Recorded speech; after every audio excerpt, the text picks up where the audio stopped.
এই মহাতীর্থে দিনে 1 লক্ষ লোক আসতে পারবেন। মূল মন্দির ছাড়াও মহাদর্শনের জন্য বিশ্বের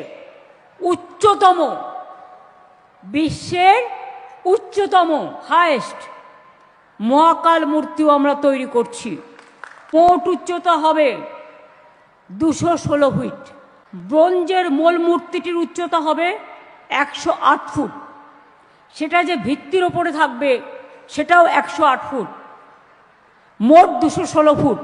যে এই মন্দিরের এই মূর্তির 108 ফুট উঁচু পেডেস্টাল ব্লকের মধ্যে একটি দোতলা মহাকাল মিউজিয়াম এবং সংস্কৃতি হলও থাকবে। এই মন্দিরে 2টি নন্দীগৃহ থাকবে, যা পূর্ব ও পশ্চিম দিকে অবস্থান করবে। মন্দির চত্বরের সীমানা বরাবর 12টি অভিষেক লিঙ্গ মূর্তি থাকবে, মন্দির থাকবে। এটাকে ঘিরে 12টা অভিষেক লিঙ্গ মন্দির থাকবে। ভারতবর্ষের 12টি জ্যোতির্লিঙ্গের প্রতিরূপ থাকবে এখানে। সারা ভারতবর্ষ এখানে খুঁজে পাবেন। তাছাড়াও মন্দিরের 2টো প্রদক্ষিণ পথ থাকবে, যেখানে 10,000 ভক্তের সমাগম একেবারেই হতে পারে। এছাড়াও শিবালয়ের রীতি অনুযায়ী 4 কোণে 4 জন দেবতা থাকবেন। দক্ষিণ পশ্চিমে গণেশ, উত্তর পশ্চিমে কার্তিক, উত্তর পূর্বে শক্তি এবং দক্ষিণ পূর্বে বিষ্ণু নারায়ণ। দুদিকে 2টি সভামণ্ডপ থাকবে।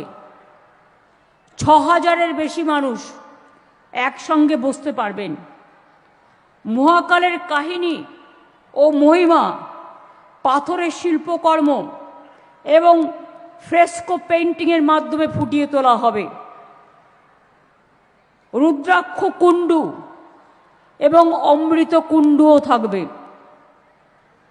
যেখানে ভক্তরা পবিত্র অভিষেকের জল বাড়িতে নিয়ে যেতে পারবেন সেখান থেকে। এছাড়াও চত্বরের ভেতরে প্রসাদ বিতরণ কেন্দ্র, সুভেনিয়ার আর্কেড, ক্যাফেটেরিয়া, ডালা কমপ্লেক্স, পুরোহিতদের জন্য থাকার ব্যবস্থা সব কিছুই থাকবে। এটা একটা পর্যটন শিল্পকে ভীষণভাবে আকর্ষিত করবে।